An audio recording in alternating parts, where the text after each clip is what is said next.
Det her er en BMW i5 M60 X-Drive. Meget mundret titel jo. Det er en bil, jeg allerede har lavet en video med. Hvis du ikke har set den video, så kan du tjekke den ud. Den ligger her. Vi har linket heroppe i hjørnet, eller så skal jeg nok smide et link til videoen i videobeskrivelsen også. Den her video, det er en del 2 video. Det er der, jeg vil teste, hvordan den lader, og hvordan den opfører sig på langtur. For jeg har allerede konstateret, at den her bil, den er forholdsvis grådig på batteriet. Og grådighed på batteriet på en elbil betyder altså også kortere rækkevidde. Så hvordan den reelt klarer sig med hele familien på en tur til Randers Regnskov, det finder jeg ud af i den her video. Videoen her er præsenteret i samarbejde med energiselskabet Energi. Energi er det energiselskab, jeg selv har valgt at benytte både til opladning af min elbil, men altså også til strøm til mit hus. Jeg har valgt at bruge Energi, fordi priserne er yderst rimelige, og tingene foregår på en ordentlig måde.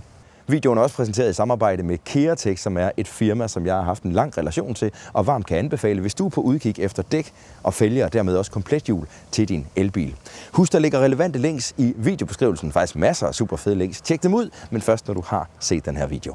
Videoen her er som nævnt en del 2 videoer. Det er jo det, jeg gør med rigtig mange af de biler, jeg har. Det er, at jeg laver den første del, hvor jeg gennemgår bilen, og del 2, hvor jeg ligesom ser, hvordan klarer den sig på langtur, hvad er forbruget, hvordan lader den osv. Normalt vil jeg jo gøre det, at jeg kører med 80% strøm fra ladeanlægget ved Esbjerg Lufthavn til drejebænken ved Odense og retur igen. Men den her video, den er indspillet den 15. februar 2024. Det vil sige, at jeg er midt i uge 7. Familien er hjemme. De har vinterferie. Jeg har sådan forsøgt både at lave video, men også være sådan lidt feriefar. Og derfor så ungerne, de vil gerne i Randers Regnskov, og derfor så tager vi BMW'en til Randers. Vi tager motorvejen, det vil sige E20 fra Esbjerg mod Kolding, og så E45 fra Kolding og så op mod Randers. Det er en rimelig lang tur. Og den her bil, den har jo som nævnt vist sig at være en lille bitte smule grådig på batteriet. Men nu begynder vi så småt at gøre klar, og så skal vi ind og kigge på, hvordan softwaren vil hjælpe på turen her. Fordi software, det kan BMW altså godt finde ud af at lave i deres biler. Jeg har lavet bilen, og det betyder også, at vi har 100% strøm at starte ud med, hvilket selvfølgelig er dejligt. Det her, det er jo også en forholdsvis tørstig bil med. Jeg synes egentlig måske et lidt småt batteri, det skal jeg nok vende tilbage til. Men vi skal til Randers Regnskov. Og skriver vi... Den havde jeg faktisk programmeret i der. Den siger 183 km. Det er jeg lidt spændt på. På skærmen drej til højre ved udkørslen og drej straks til højre. Og det jeg kan se, det er, at den foreslår faktisk slet ikke den rute, jeg har tænkt mig at køre. For jeg har nemlig tænkt mig at køre ned på E45 eller E20 motorvejen og så op ad E45. Og hvis jeg tager den noget kortere op over Billund, jamen, så vil jeg komme frem med 45% state of charge. Vi kører den altså ned, kan man sige, den for lange vej. Men det er simpelthen for at vise noget forbrug motorvej, hvordan er det. Det er jo sådan, at det her det er en familietur. Ungerne, de vil gerne forbi noget familie, vi har i Viborg, så vi kører ind over Viborg og ned gennem landet, altså over Herning på vejen hjem. Og derfor så bliver det ikke sådan en ren motorvejstest, men jeg skal nok opgøre, hvordan forbruget har set ud på motorvej, og så ned ad landevejen bagefter, hvilket måske også er en meget fed måde at gøre det på, nu jeg ikke har muligheden for at lave min Odense Challenge, når jeg kun har bilen til rådighed i en uge. Så lad os se at komme afsted, og så finde Randers Regnskov.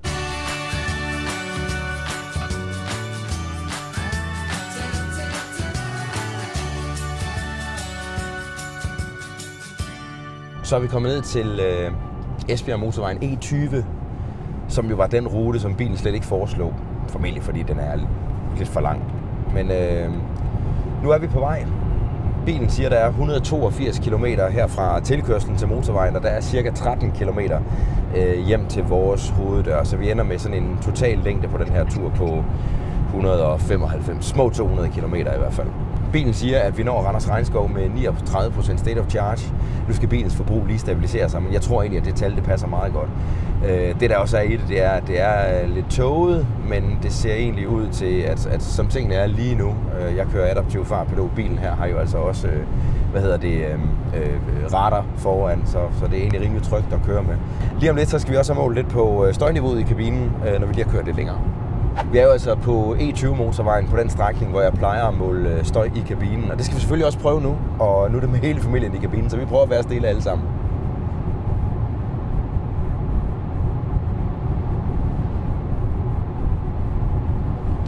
dB. Umiddelbart virker det lidt højt. Og jeg vil gerne sige, at vi skal lige tage det her tal med et grantal. For det første så er vejbanen den er våd. Men for det andet, så har jeg også lige fået en ny telefon. Og det betyder altså også, at den muligvis måler anderledes end min gamle iPhone gjorde.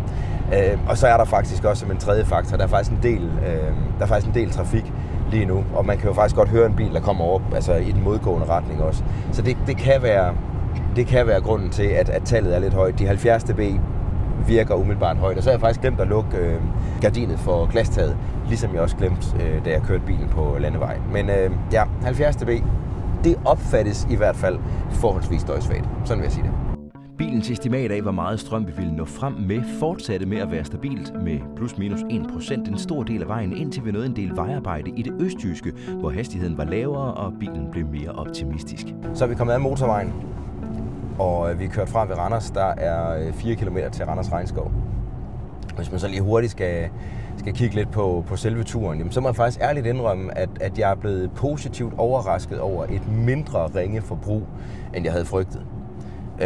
Vores forbrug lige nu siger 233 watt-timer per kilometer. Og der er jo de første 13 kilometer. Det er omkring godt 180 km motorvej, vi har kørt. Der har været en del motorvej, specielt mellem Horsens, eller faktisk mellem Vejle og Randers. Der har været en del vejarbejde, hvor man har kørt 80, og det hjælper lidt på det. Men jeg vender lige tilbage til det her forbrug, som jeg som nævnt er mindre utilfreds med, end jeg havde forventet, jeg ville være, inden vi startede turen. Ja, så er vi jo kommet til Randers, flygtede fra politiet, på lige filmet, det er fandme sjovt. Flygtede fra politiet i tuk-tuk, jordede plantage i stjålet gummiged og kørte 161 km i byzone. Nu skal han i fængsel. Randers Regnskov, lige derovre. Bilen estimerede jo, var det 8 eller 39%, vi ville ankomme med. Vi er faktisk ankommet med 42, og det tror jeg skyldes alt det vejarbejde, der har været.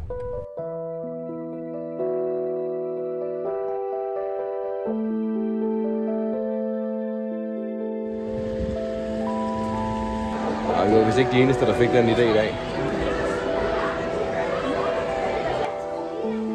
Har du set tog?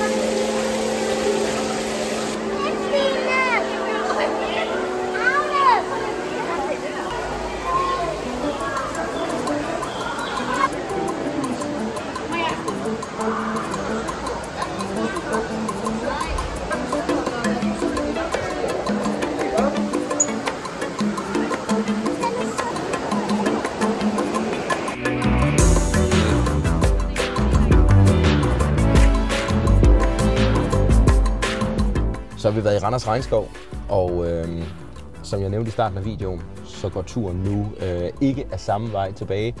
Vi har noget familie i Viborg, og vi nærser gratis aftensmad, og der er også en masse andre, som ungerne kan lege med osv. Så der tager vi til.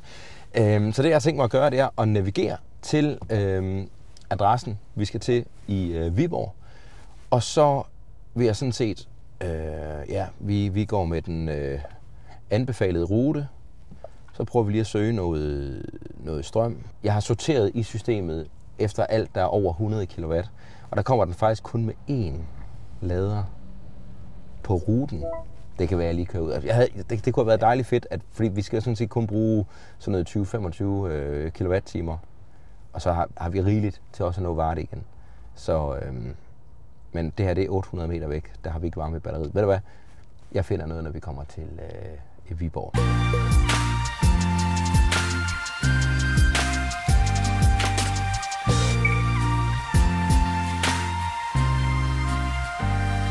Så er vi i Viborg. Der er blandt andet noget gratis aftensmad og lidt hygge et par timer, inden vi sætter kursen mod Varde.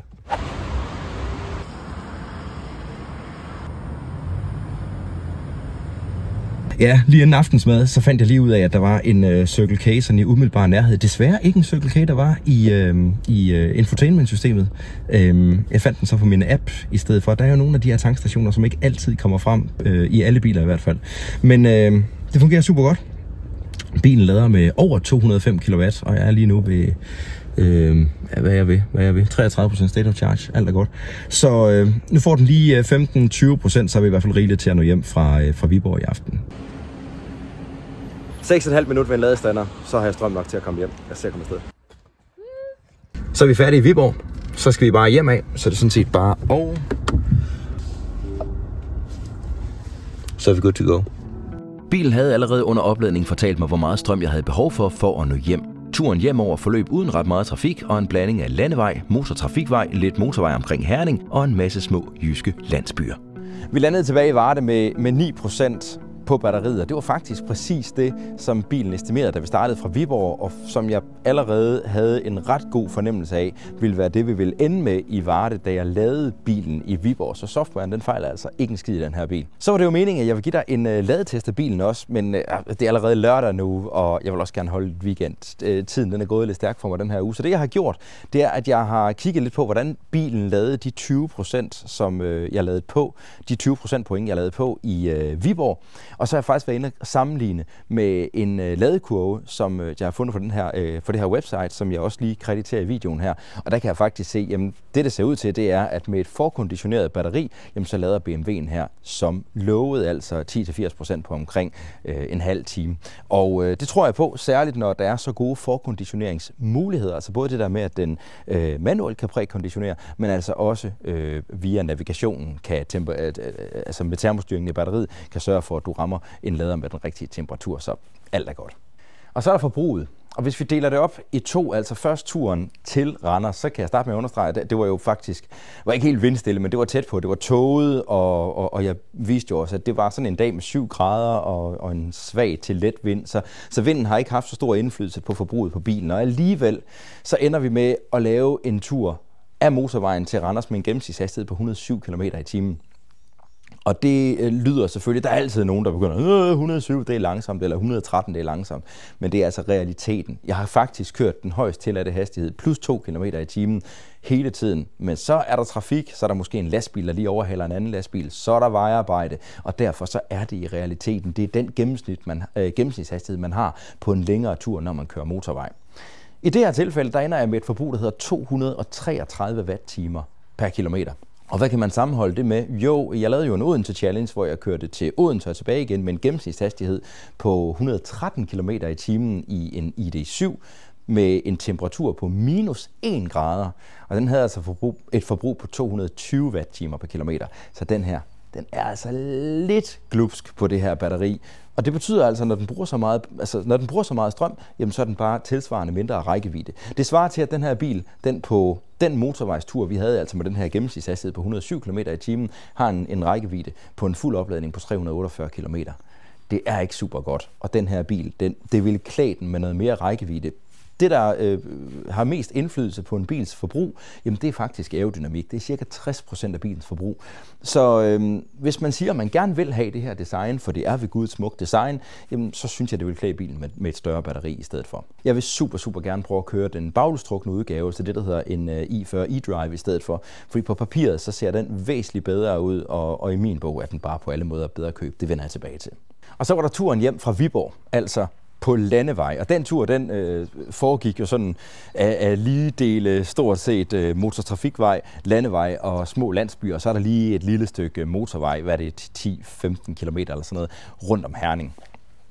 Og på den tur, som jo foregik i lidt mere blæsende vejr, jeg tror det var sådan 6-7 meter i sekundet, så stadigvæk ikke blæsvejr på nogen som helst måde, der havde den stadigvæk et forbrug på 210 watt-timer per kilometer.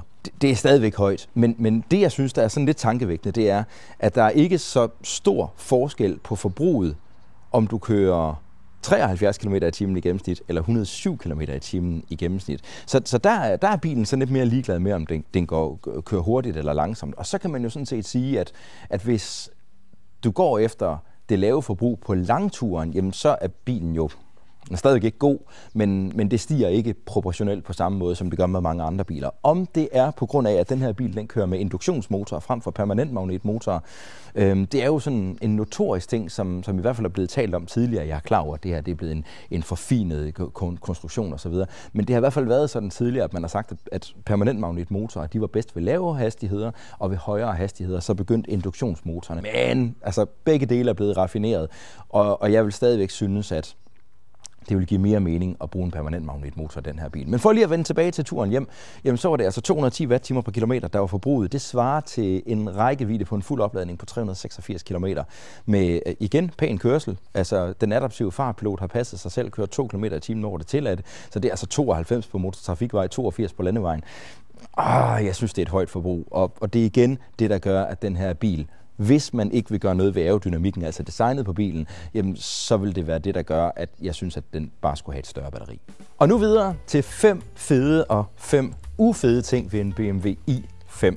Lad os starte med 5 fede ting. Den første ting, jeg vil understrege ved den her bil, det er bilens køreegenskaber. Den kører fremragende. Det er en fantastisk oplevelse, både på de små snoede veje og også på de lange ture. Støjsvag, komfortabel, alt er godt. Så den her bils køreegenskaber, det er altså den øverste ting på listen over fede ting ved en i5'er. Andet punkt på pluslisten, altså en af de fede ting ved en BMW i5, det er, at den her bil, den er gudsmuk i min optik. Den er designmæssigt en perle. Okay, bagfra måske ikke helt så meget som forfra, men jeg synes i det hele taget, at den her bil den er faldet rigtig godt ud på tegnebrættet. Det skal også siges, at den her bil den har den her M-Sport Pakke Pro, et tilvalg, som får den til at se lidt mere chic ud. Blandt andet så har den lidt sorte lister og hist og pist. Den har lidt mørkere lygter og sådan noget. Det vil jeg vælge også, hvis jeg var gået efter en i540 e-drive, så havde jeg helt klart taget den her pakke til os, hvor det får bare bilen til at få det, i min optik i hvert fald, helt rigtige udtryk. De næste 2 punkter på pluslisten, altså fede ting ved bilen her, det er blandt andet bilens assistenssystemer. Det er de bedste assistenssystemer, jeg har prøvet at køre med i en bil nogensinde, jeg har oplevet i i5'eren her. Så absolut thumbs up til dem. Punkt nummer 4 på listen, det er så bilens software. Jeg synes også, det fungerer virkelig, virkelig godt, særligt når man kigger på navigationsdelen, hvor den jo er skidegod til både at estimere, hvor meget strøm du kommer frem med, planlægge dine ruter osv. Der er nogle små malure, de bedre, man kan dryppe i blandt andet, så det er ikke alle de nye ladere, som den blandt andet finder, men det er i småtingsafdelingen, og så er softwaren rigtig lækker at se på. Men der er også en lille bagside, som jeg vil vende tilbage til på minuslisten, faktisk også for softwaren, men det vender vi tilbage til. Femte og sidste ting på positivlisten ved en BMW i5, jamen det er, hvis bilen her havde været udstyret med et anhængertræk, så var den faktisk i stand til at trække 750 kg uden bremser, men 2 tons med bremser. Ja tak. Men der er selvfølgelig også 5 ting på en liste, jeg ikke bryder mig om ved den her bil. Første ting på listen, det er den helt åbenlyse, men det drejer sig altså kun om den her M60-udgave, altså i5 M60 xDrive, det er prisen. Den er simpelthen alt for dyr. Den her bil den koster over 1,2, faktisk over 1,25 millioner kroner i det udstyrsvariant, den er her, og det giver simpelthen slet ikke mening. Den er ikke pengene værd. I stedet for, så vil jeg gå efter det, der hedder en i540 e-drive, fordi den er prissat, den starter næsten ved den halve pris, og den bil giver på mange måder bare meget mere mening. Nummer 2 på listen over dårlige ting ved en BMW i5, jamen det er rækkevidden. Bilen her, jamen det har jeg allerede talt om, den har simpelthen et for lille batteri. Den tredje ting på listen over ting, jeg ikke bryder mig om ved bilen her, jamen det er, at man sidder i en super toplækker BMW-kabine. Det kan BMW altså. Men alligevel så er der steder i den her kabine, hvor bilen den falder igennem. For eksempel, prøv at høre lyden her. Det der, det virker som om det er plastik, der er købt på Wish. Ligesom at den nederste del af dørbundene her, det er ikke så slemt, men det er ikke lækkert lavet. Og jeg sidder altså i en bil til 1,2. Fjerde ting på negativlisten, jamen det er softwaren. Og har jeg ikke lige nævnt softwaren som noget af det gode ved den her bil? Jo, det har jeg, fordi den fungerer fremragende. Funktionaliteterne, de er der. Du kan tweake alt også, og det har jeg faktisk glemt at nævne, men assistenssystemerne kan også tweakes til perfektion. Der er selvfølgelig så mange muligheder. Det bliver lidt uoverskueligt, og selve opbygningen, jamen, det er jo nærmest en labyrint nogle gange. Altså, du får bare sådan nærmest en ordentlig kasse med blandede bolsjer i form af apps og sådan noget. Det virker ikke helt så intuitivt og rent som for eksempel softwaren i en Tesla. Femte og sidste ting på negativlisten, det skal vi finde på bagsædet. Bilen her er jo ikke bygget på en dedikeret elbilplatform, og det vil altså sige, du har en stor, tyk kardangtunnel her. Og det gør altså bare, at det her det er en 4-personers bil. Det var min del 2 video gennemgang af den her BMW i5. Hvis du ikke har set del 1, så tjek den ud. Den lægger jeg et link til lige heroppe i hjørnet eller nede i videobeskrivelsen. Hvis du kan lide videoen her, så vil jeg blive super glad, hvis du vil give mig et like. Og hvis du godt kan lide videoer om elbiler generelt, jamen så tjek den video, der ligger her. Herover, hvor jeg står med pistolfingre, der kan du trykke, hvis det er sådan, du gerne vil være gratis abonnent af min kanal. Og ellers så vil jeg bede dig om lige at tjekke alle de relevante og super spændende links ud, der ligger i videobeskrivelsen. Husk, du bedst støtter mig ved at benytte mine samarbejdspartnere. Pas godt på dig selv og hinanden på YouTube, og tal pænt i kommentarsporet. Vi ses. Hej!